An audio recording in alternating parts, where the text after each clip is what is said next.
بسم الله الرحمن الرحيم الحمد لله رب العالمين الرحمن الرحيم مالك يوم الدين إياك نعبد وإياك نستعين اهدنا الصراط المستقيم صراط الذين أنعمت عليهم غير المغضوب عليهم ولا الضالين.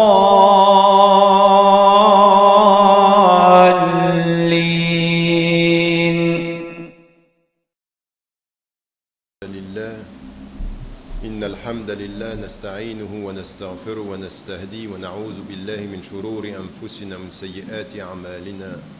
من يهد الله فهو المهتد ومن يضلل فلن تجد له وليا مرشدا ونشهد أن لا إله إلا الله وحده لا شريك له ونشهد أن محمدا عبده ورسوله. C'est avec un plaisir particulier que je reviens ici à l'île Maurice pour la 10e fois et après 18 ans. La dernière fois c'était il y a 3 ans. Et qu'en ce jour de vendredi, ce jour béni, je pense à un frère au moment où je commence cette khutbah ici avec vous. Je pense à un frère, notre frère Youssouf Dohou, rahimahullah, qui, entre la dernière fois et cette fois-ci, est parti. Et au moment où nous sommes avec Allah, en ce vendredi, il est important de penser à nos frères qu'Allah a rappelés. Et nous demandons à Allah tous ensemble, Allahumma arhamhu rahmatan wasi'a, que Dieu tu l'accueilles dans ton infinie miséricorde, et que nous pensions aujourd'hui à ce qui est le véritable enseignement de notre religion. À l'heure où je vous parle, vous avez vécu il y a quelques semaines de cela une catastrophe naturelle, des inondations, et des Mauriciens sont partis.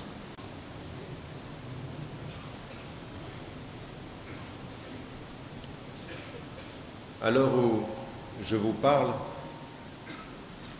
il faut que nous comprenions ce que l'enseignement islamique nous rappelle et ce que parfois nous oublions.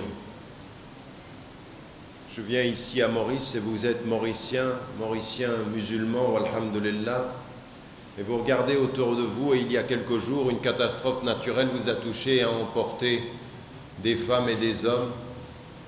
Elle a emporté, alors qu'on ne s'y attendait pas, dans la catastrophe naturelle, parce qu'Allah subhanahu wa ta'ala décide des vies. Et lorsqu'Allah prend des vies, que ce soit les vies de ceux que l'on aime, comme ceux de notre communauté parce qu'on les connaît, ou ceux de notre famille, ou que ce soit des vies qu'on ne connaît pas, des gens qui sont nos concitoyens, eh bien, chaque fois que la vie s'arrête, chaque fois qu'Allah reprend quelqu'un, et que nous dit le prophète alayhi salam, Lillahi ma a'ta wa lillahi ma akhad wa kullu shay'in 'indahu bi ajalin mutamma. À Dieu appartient tout ce qu'il a donné, à Dieu appartient tout ce qu'il reprend, et chaque chose auprès de lui a un moment déterminé. À un moment donné, ça s'arrête. Allah subhanahu wa ta'ala sait déjà pour chacun d'entre nous quand ça s'arrêtera. Nous ne le savons pas et nous essayons de faire au mieux. Mais quand la vie de nos frères et de nos sœurs en humanité, comme de la vie et de nos frères en islam s'arrête, ça nous renvoie à nous un message sur les choses essentielles de la vie. Vous avez été touché, la tristesse peut vous rappeler et vous vous souvenez du sens de la vie, que tout peut s'arrêter. Il y en a certains qui n'étaient pas présents sur le lieu, qui n'étaient pas loin, et ça nous rappelle le sens de la vie. Allah subhanahu wa ta'ala nous envoie des signes. Et l'un des signes de sa présence, c'est quand il reprend la vie et qu'il nous renvoie à une meilleure compréhension de du sens de notre vie sur la terre. L'islam, ça n'est pas une religion que l'on vit à côté de sa vie. L'islam, c'est une conception de la mort et de la vie. Ce qui nous est dit dans Surat et le mulk, quand Allah subhanahu wa ta'ala nous dit Alladhi khalaqa al-mawta wal-haya. Il a créé la mort et la vie. Et la mort et la vie, c'est pour nous rappeler le sens de la vie. Et venant ici à l'île Maurice, vous voyagez et vous avez envie de rappeler aux sœurs et aux frères de l'île Maurice. Vous avez vécu la peine récemment et la catastrophe naturelle et ça vous renvoie aux choses essentielles. Mais à l'heure où je vous parle aujourd'hui, il y a des femmes et des hommes qui sont de la même religion que vous et qui continuent chaque jour de leur vie à vivre des choses terribles.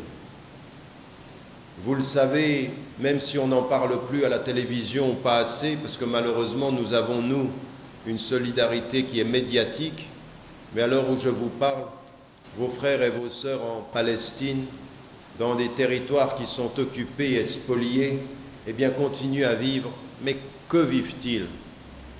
Ils vivent la répression d'un État qui a décidé de rendre la coexistence impossible. À l'heure où je vous parle, les deux États dont on nous parle et on nous dit pour qu'ils vivent ensemble, c'est devenu une chose impossible. Les Palestiniens n'ont pas d'État. Les Palestiniens se voient voler chaque jour de leur vie leur dignité et par la décision d'un gouvernement, on va faire exploser leur maison. Là, je viens de la maison d'un frère et c'est comme si l'État décidait, eh bien, cette maison, on l'élimine et on la fait sauter. Pour certains, on a mis entre eux et leur champ d'agriculture, on a mis un mur et on les empêche d'aller. Tous les jours de leur vie, c'est une humiliation. Tous les jours de leur vie, c'est une humiliation. Et ils se sont tellement habitués à l'humiliation dans les médias que leur humiliation, on n'en parle plus dans les médias et nous, on les oublie. On pense à notre petite vie, on pense à nos petits privilèges. À l'heure où je vous parle, et vous ne le savez peut-être pas, vous avez des frères et des sœurs en Birmanie, à Burma, qui sont humiliés tous les jours, qui vivent un génocide, où il y a des femmes qui sont violées, où il y a des hommes qui sont torturés, où il y a des enfants vivants qui sont jetés dans le feu, vivants, parce que toute la campagne, elle est que les musulmans sont... Alors on continue à utiliser les mêmes choses, de potentiels terroristes, de mauvais birmans, de mauvais citoyens. Et les médias n'en parlent pas, mais tous les jours de leur vie, ils vivent des humiliations. À l'heure où je vous parle, en Afrique, un certain nombre de vos frères et de vos sœurs, d'ailleurs qu'ils soient musulmans ou qu'ils ne soient pas musulmans, vivent le génocide, le meurtre, la terreur. Des jeunes enfants sont éduqués à l'âge de 14 ans à prendre des armes et de tirer sur des êtres vivants. À 14 ans. Il en est certain, il y avait un reportage où on avait des jeunes enfants de 10 ans. Et un de ces jeunes enfants disait qu'il avait tué, dans sa tête, il pensait qu'il avait tué entre 50 et 100 personnes. Il ne savait même pas combien il avait tué. À un âge où il doit être à l'école pour s'éduquer, on lui donne une arme pour tuer. Ça se passe aujourd'hui sur la terre. Et ça se passe dans des sociétés qui sont majoritairement musulmanes. Je reviens de l'île de la Réunion et je discutais avant-hier avec le maire de Saint-Denis à la Réunion. Et il me disait, vous savez, il y a des scandales qui se passent tous les jours, pas loin d'ici, dans l'océan, ici à côté de vous, des femmes et des hommes, tous les jours, prennent des bateaux de Anjouan, des îles du Comore, et essayent de se sauver pour aller à Mayotte. Et tous les jours, des bateaux se renversent et ils meurent noyés. Tous les jours. Et on appelle cette région le plus grand cimetière marin du monde. Parce que des bateaux se renversent et des bateaux se renversent. Pratiquement tous ceux qui meurent. Et même si ça n'était pas le cas, mais pratiquement tous ceux qui meurent sont des femmes et des hommes de confession musulmane. Et nous, vous à Maurice, nous en Occident, on se plaint de nos petits problèmes. On se plaint de nos petites divisions. On a la mort, on a le meurtre, on a l'oppression et on se plaint. Vous savez pourquoi? Pour 3 raisons. La première des raisons, c'est parce que nous sommes devenus très égoïstes. Nous pensons à nous et nous oublions les autres. La deuxième raison, c'est parce que nous ne faisons pas acte de connaissance. Nous ignorons et nous nous protégeons derrière notre ignorance. On répète dans les mosquées « Iqra bismi rabbik » parce qu'Allah nous a dit « Lis au nom de ton Seigneur », mais nous, on ne lit pas, on ne s'informe pas. C'est ma vie, mon argent, mon salaire, ma famille, et j'oublie. On oublie même qu'Allah a dit dans le Coran « Il mal wal banoun zinatul hayatid dunya » que même ton argent et tes enfants sont l'embellissement de cette vie, mais fais attention. Si ton argent, si ton salaire, si ton travail, si ta famille, si tes enfants passent au-delà de la solidarité et de la connaissance de ce qui se passe dans le monde, alors tu es un égoïste. Et quand tu es un égoïste, ton ego est plus important que les autres. Et si ton ego est plus important que les autres, tu es plus près du diable que de Dieu. Parce que le diable a dit « Ana khayrun minhu » et Allah a dit aux anges de se prosterner devant l'homme qui reconnaissait Dieu. Nous sommes aujourd'hui plus proches dans notre attitude de l'attitude du shaitan, de Iblis qui disait « Ana khayrun minhu » parce que nous nous regardons, nous pensons à nous. C'est parce que nous manquons de connaissances, parce que nous ne faisons pas cet effort-là. Et vous, vous êtes dans une île, à l'île Maurice, et vous pensez à votre petite île, vous pensez à vos petites affaires, et vous ne regardez pas beaucoup plus loin, parce que vous n'utilisez pas les moyens de communication que vous avez à disposition. Aujourd'hui, au lieu d'aller sur Internet regarder des bêtises, au lieu d'aller regarder sur Facebook des bêtises, au lieu d'aller regarder à la télévision des bêtises, utilisez les moyens d'information pour être des êtres plus dignes. Soyez des êtres plus dignes, parce qu'Allah, quand il dit « nous avons donné la dignité aux êtres humains », c'est qu'il utilise tous les moyens qui sont à sa disposition pour être un homme digne. Et qu'est-ce que c'est qu'un homme digne? Un homme dont le centre n'est pas « je », mais le centre est Dieu, et un homme qui utilise toute l'information pour être au service des autres et d'autrui. Par la connaissance. Une connaissance utile, c'est une connaissance qui nous permet de sortir de nous-mêmes pour nous intéresser aux autres. Et c'est le deuxième problème. Le troisième problème que nous avons, 1, nous sommes au centre de nous-mêmes. 2, nous n'utilisons pas la connaissance comme il faudrait. Et 3, nous sommes devenus des paresseux. Nous sommes des paresseux. Nous voulons que les choses nous viennent, nous voulons que l'argent vienne. Nous ne sommes pas des gens engagés. Même dans mes visites, ça fait la 10e visite que je fais. Ceux qui m'invitent, c'est une poignée de personnes. Où sont les autres? Où est cette communauté de solidaires, de gens qui ont compris ce que c'était que l'islam? Alors c'est ça le message essentiel aujourd'hui. Qu'est-ce que c'est être avec Allah subhanahu wa ta'ala? Et qu'est-ce que ça veut dire quand on sait tout ce qui se passe? Eh bien la première des choses, quand Allah subhanahu wa ta'ala nous dit par l'intermédiaire de... Vous connaissez l'histoire de Youssouf alayhi salam. C'est tout à fait édifiant l'histoire de Youssouf alayhi salam. Parce que Youssouf alayhi salam, on prend son histoire et on comprend que son histoire est l'histoire d'un jeune homme dont les frères ont voulu le tuer. Et les frères ont voulu le tuer par égoïsme, ils voulaient être mieux aimés par leur père que lui. Et lui, comment il a répondu? Quelle a été la réponse de Youssouf alayhi salam? Il a été attiré par une femme, il a dit « je n'en veux pas ». On a voulu lui donner de l'argent, il a dit « je n'en veux pas ». Mais quand il a eu le pouvoir, qu'est-ce qu'il a fait? Il a pris son père, il a pris sa mère, il les a mis là où ils devaient être et il a dit à ses frères « je ne vous en veux pas ». Vous avez agi égoïstement, je réagis spirituellement. Mon père et ma mère, je les honore, mes frères, je les aime. Il a répondu à leur égoïsme par la solidarité. Parce que lui, avant que vienne le prophète, il avait compris et appliqué une parole très très forte. La yu'minu ahadukum hatta yuhibba li akhi ma yuhibbuhu li nafsi. Et dans une autre version du hadith, la yu'minu ahadukum hatta yuhibba li jarihi ma yuhibbuhu li nafsi. Il n'a pas atteint la foi, celui qui n'aime pas pour son frère ce qu'il aime pour lui-même. Il n'a pas atteint la foi, celui qui n'aime pas pour son voisin ce qu'il aime pour lui-même. Qu'est-ce que ça veut dire? Ça veut dire que vous pouvez dire que vous êtes croyant, mais quand vous dites que vous êtes croyant, ça se voit. Et ça se voit comment? Par votre service à autrui, pas par votre façon dont vous dites « je suis croyant », mais « je te sers ».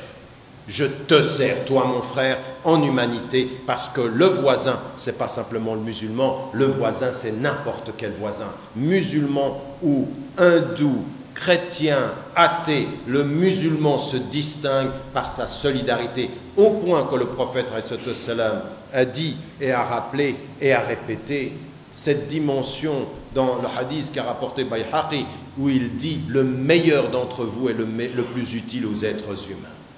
Ta foi, elle se mesure non pas dans le fait que tu dises « je crois », mais dans le service que tu as vis-à-vis des autres. Et ce devoir de solidarité, il est spirituel, intellectuel, physique, financier, social, politique. Ça, c'est la solidarité. Ce n'est pas des mots qu'on dit dans la mosquée et quand on sort, on donne une petite sadaqa pour laver sa conscience. Non, ça, ce n'est pas de la solidarité, ça.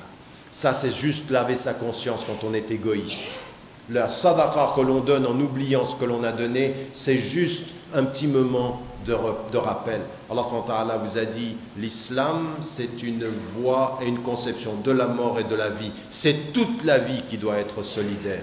Et quand vous êtes à Maurice et que vous regardez le monde, comprenez, Allah il nous envoie des signes. La mort de vos frères et de vos sœurs et leur oppression, comment vous réagissez à cela? Et comment vous, ici à l'île Maurice, vous vous occupez de ceci? Et je me souviens de ces propos de notre frère, rahimahullah, Youssouf, quand il était très très énervé par rapport à la communauté musulmane. Parce qu'il disait, ils parlent tout le temps de foi, mais ils ne sont pas solidaires.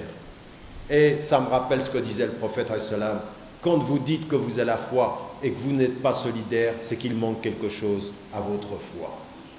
Il manque quelque chose à votre foi. Que Dieu nous aide, Inch'Allah, et que nous essayons les uns et les autres de nous souvenir de ces éléments-là aussi, Inch'Allah.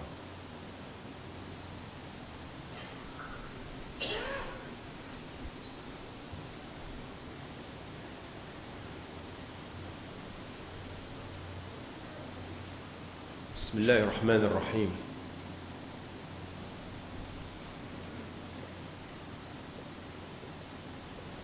Comment être solidaire? Comment répondre au prophète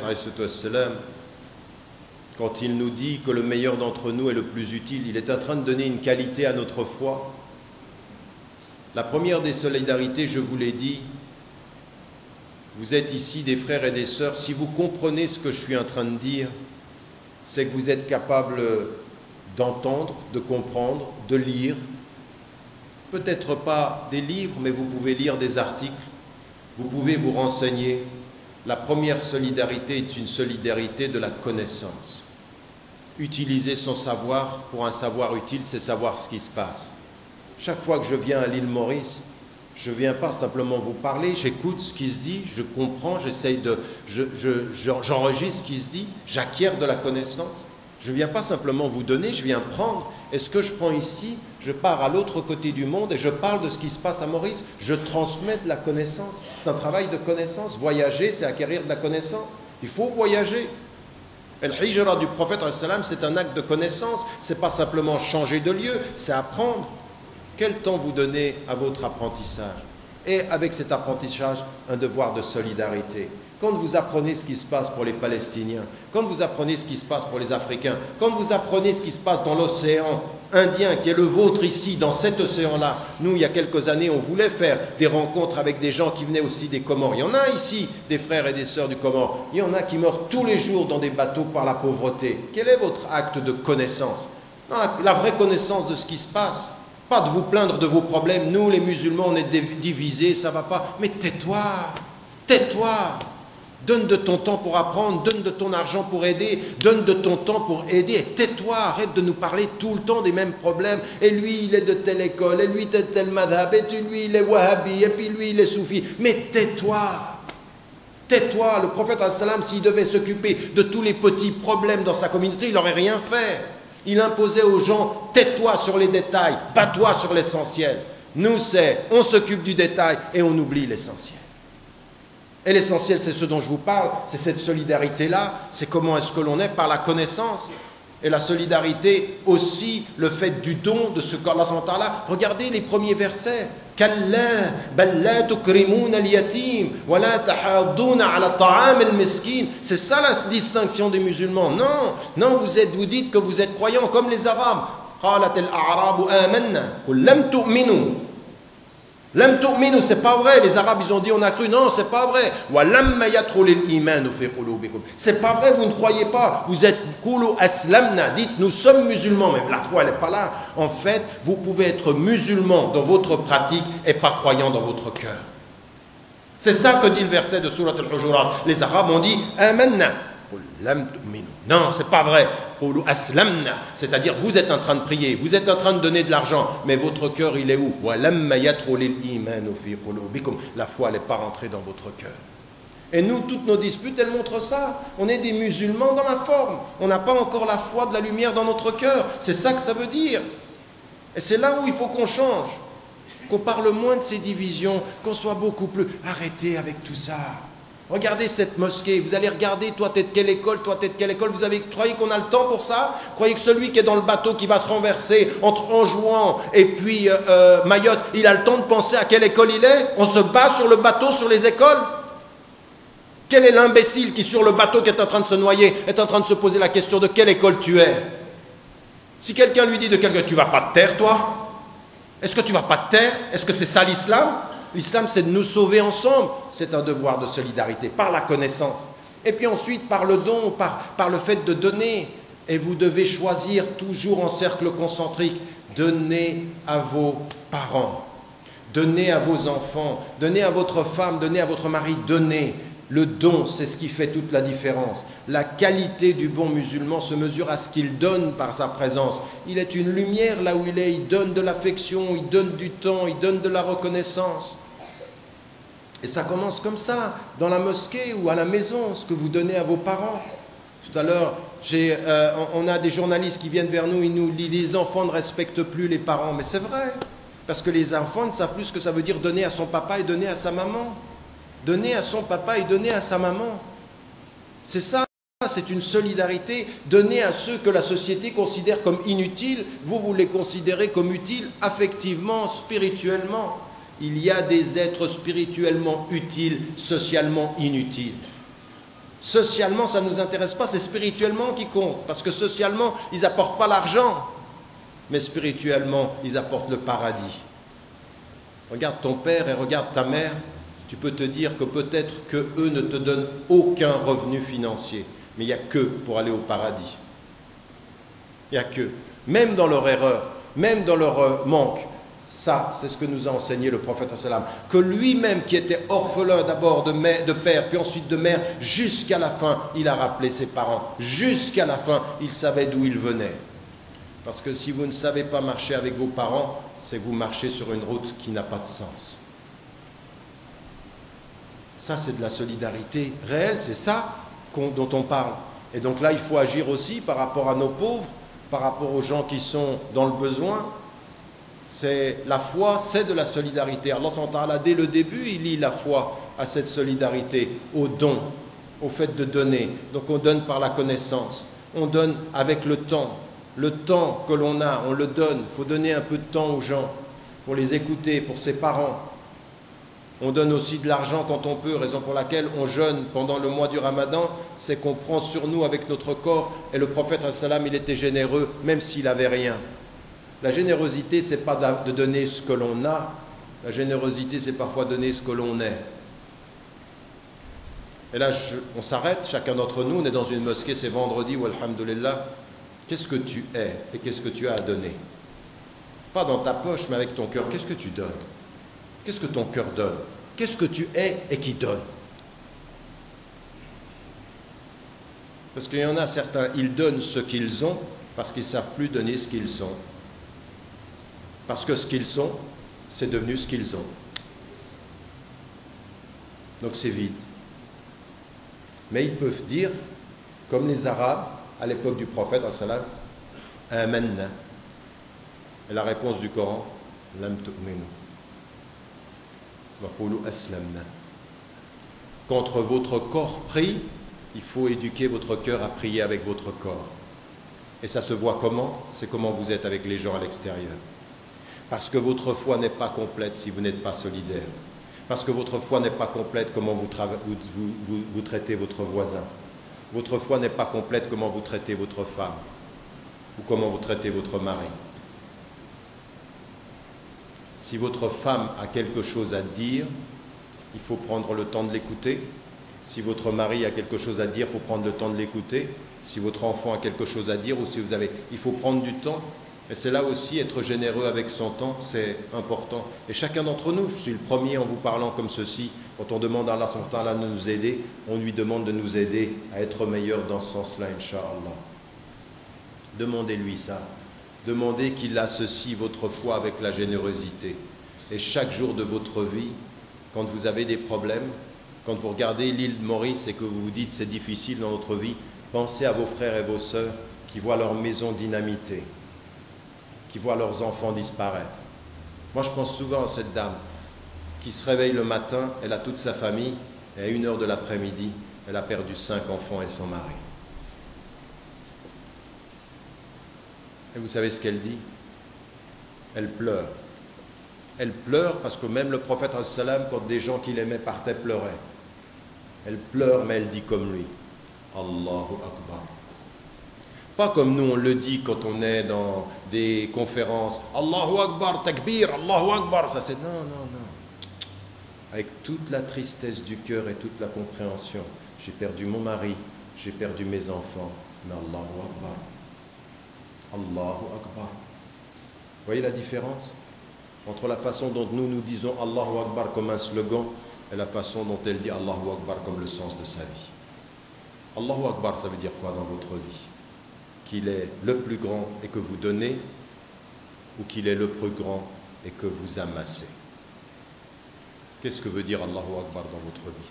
Et nous demandons à Allah subhanahu wa ta'ala de mettre ceci dans notre cœur, que nous soyons de ceux qui écoutons et qui gardions le meilleur de ce que nous avons écouté, Inch'Allah. اللهم نسألك بأننا نشهد أنك أنت الله الأحد الصمد الذي لم يلد ولم يولد ولم يكن له كفوا أحد اللهم نسألك رضاك والجنة ونعوذ بك من سخطك والنار اللهم اجعلنا من الموحدين اللهم اجعلنا من الذين يقولون لا إله إلا أنت لا حول ولا قوة إلا بك اللهم قوي إيماننا اللهم قوي صدورنا وثبت أقدامنا واجعلنا يا رحمن يا رحيم من الصادقين الحامدين المقربين الساجدين المؤمنين المحبوبين فاللهم نسألك حبك وحب من يحبك والعمل الذي يبلغنا حبك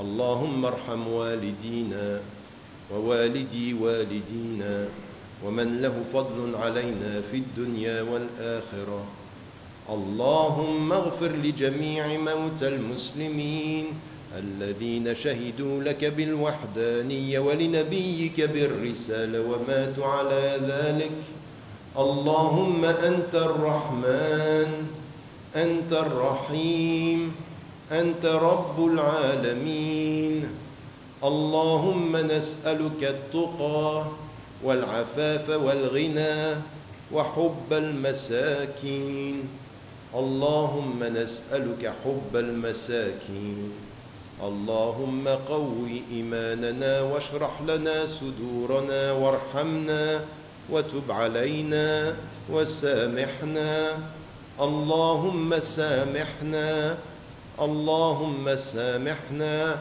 قوي إيمان إخواننا وأخواتنا في فلسطين وفي سوريا وفي برما اللهم قوي إيمانهم في كل مكان وفي كل ميدان واستجب دعاءهم اللهم عليك بالظالمين وأنصر إخواننا المظلومين واستجب دعاءهم وقوي إيمانهم وصل اللهم على سيدنا محمد وعلى آله وصحبه وسلم تسليما كثيرا سبحان ربك رب العزة عما يصفون وسلام على المرسلين والحمد لله رب العالمين وأقم الصلاة